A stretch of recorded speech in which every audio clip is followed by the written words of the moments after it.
नमस्कार दोस्तों, स्वागत है आपका आपके अपने चैनल कहानी स्टार पर। तो शुरू करते हैं आज की कहानी।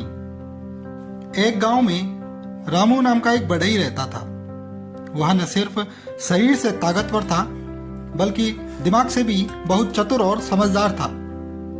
एक दिन पास के गांव के एक अमीर आदमी ने उसे अपने घर बुलवाया फर्नीचर फिट करने का काम देने के लिए।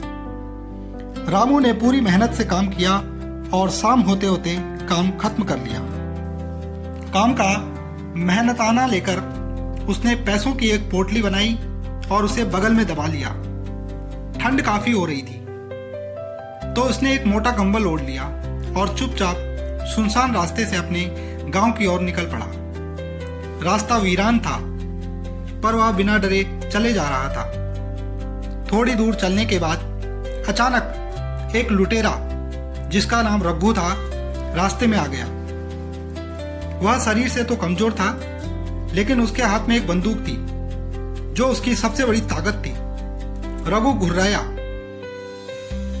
जो कुछ भी तुम्हारे पास है सब मेरे हवाले कर दो वरना गोली मार दूंगा। रामू ने स्थिति को भांप लिया।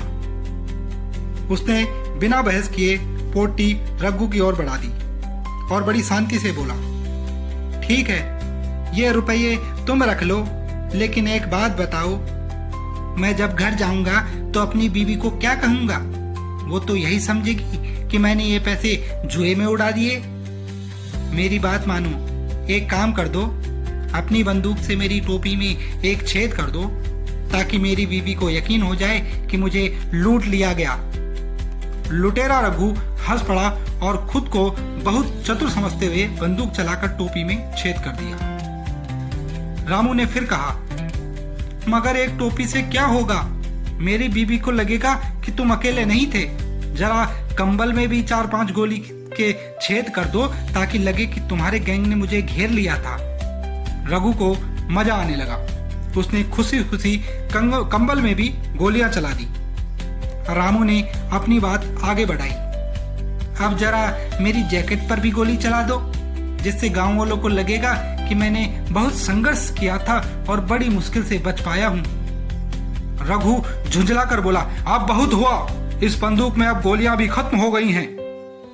यह सुनते ही रामू मुस्कुराया और झट से रघु पर झपटा, उसे पकड़कर दबोच लिया। और रघु के पास कोई ताकत नहीं थी क्योंकि उसका एकमात्र सहारा बंदूक अब बेकार हो चुकी थी। रामू ने गुस्से से कहा, यही तो मैं चाहता था।